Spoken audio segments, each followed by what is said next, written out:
Soal pertemuan PDI Perjuangan dan Hanura bergabung ke koalisi mengusung Ganjar Pranowo, kita akan bahas bersama Direktur Eksekutif LSI, sudah ada Pak Jayadi Hanan. Selamat sore Pak Jayadi, terima kasih sudah bergabung bersama kami di Kompas Petang. Selamat sore Cynthia, makasih sudah mengundang kembali. Pak Jayadi, ini kan pertemuan sudah sejak pukul 14.00. Kalau dilihat hingga saat ini kurang lebih sudah hampir 3 jam. Kalau menurut Anda, apa sih yang membuat deklarasi terkesan nih ya, begitu alot?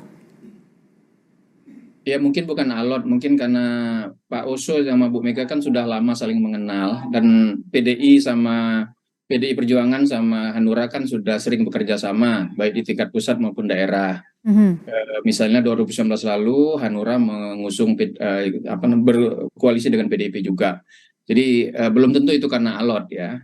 Tapi memang kalau pertemuan ini kan tampaknya ingin meresmikan dukungan Hanura kepada Ganjar Pranowo sebagai capres, sekaligus juga bergabungnya Hanura sebagai anggota koalisinya PDIP. Dan ya, mungkin itu nanti akan dideklarasikan dalam bentuk deklarasi yang lebih besar, ya. Bukan hari ini, mungkin hari ini pengumumannya saja, nanti ada deklarasi yang lebih besar. Jadi mungkin itu memerlukan persiapan dan pembicaraan, satu ya. Yang kedua, saya kira dukungan Hanura kepada PDIP tentu kan namanya mereka kalau istilah PDIP kerjasama tentu akan berbicara soal apa yang diperoleh oleh Hanura, apa yang bisa diberikan oleh Hanura, ya kan? Kalau PDIP jelas dia memperoleh dukungan Hanura kan gitu. Kalau Hanura apa nih gitu. Nah mungkin pembicaraan soal itu yang masih dibicarakan. Ada proposal dari Hanura, ada proposal dari PDIP untuk kerjasama dan seterusnya. Saya kira hal-hal itu pasti dibicarakan pada siang hari ini ya. Tapi kalau menurut Anda sendiri, ini kan kerjasama Hanura dan PDIP, apakah ini artinya juga manuver koalisi pendukung Ganjar akan semakin gencar untuk mendongkrak elektabilitas? Ya, yang pertama PDIP kan dari awal sudah mengatakan mereka ingin berkoalisi dengan partai lain kan, atau dalam istilah PDIP kerjasama, tidak mau mengusung calon sendiri. Nah sampai hari ini memang baru ada satu partai yang ada di parlemen yang bergabung dengan PDIP kan, yaitu P3. Ada beberapa partai luar parlemen. Nah partai yang sudah cukup lebih senior, yang sudah sempat berada di parlemen meskipun terlempar pada tahun 2019 adalah Partai Hanura. Jadi dari segi PDIP dan Ganjar ini adalah simbol ya, maknanya lebih simbolik bahwa PDIP itu koalisinya makin besar, makin banyak partai yang mendukung gitu kan, itu dari sisi PDIP. Tapi apakah itu akan meningkatkan elektoral Ganjar atau tidak, itu masih harus dilihat, karena bagaimanapun Hanura itu pertama bukan partai parlemen, dukungannya lemah sekali pada tahun 2019 ya. Yang kedua, sampai hari ini kalau kita lihat data-data hasil survei selama 2-3 tahun terakhir, Hanura memang masih belum beranjak dari posisinya yang sulit untuk masuk ke sulit untuk menembus parliamentary threshold yang 4% itu. Berarti justru karena mendekat ke PDIP supaya Hanura untuk mendapatkan efek elektoral seperti itu? Ya betul, jadi kalau dari segi PDIP kepentingannya merangkul Hanura adalah untuk memperlihatkan bahwa PDIP didukung oleh koalisi yang cukup luas ya, berbagai segmen. Dari sudut pandang Hanura itu diperlukan supaya membantu Hanura untuk masuk lolos ke parlemen, kira-kira gitu. Karena pemilih Ganjar nanti kan luas. Tidak semuanya ke PDIP kan? Karena kalau kita lihat elektabilitas PDIP kan di kisaran 20-25% saat ini.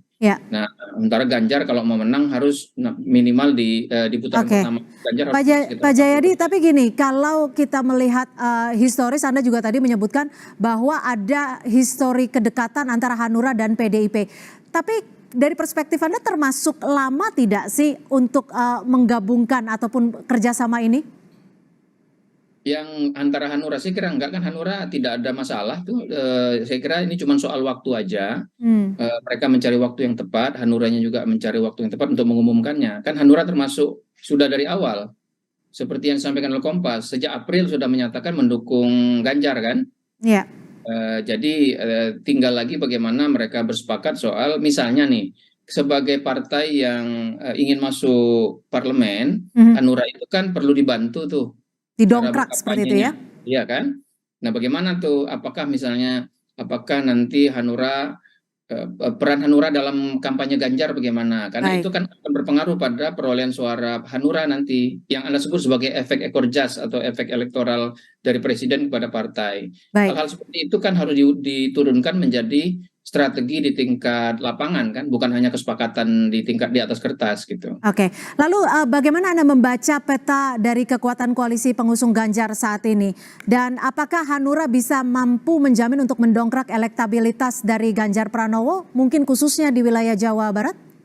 Ya itulah pertanyaannya, karena Hanura kan dari data-data yang ada, sementara ini makna dukungan Hanura kepada PDIP lebih simbolik, belum bersifat real elektoral. Itu yang harus dibuktikan oleh Hanura Ya, nanti, apakah mesinnya bergerak atau tidak gitu. Karena sampai hari ini masih sulit, kekuatan Hanura masih diperkirakan belum mampu untuk menembus parlemen gitu. Jadi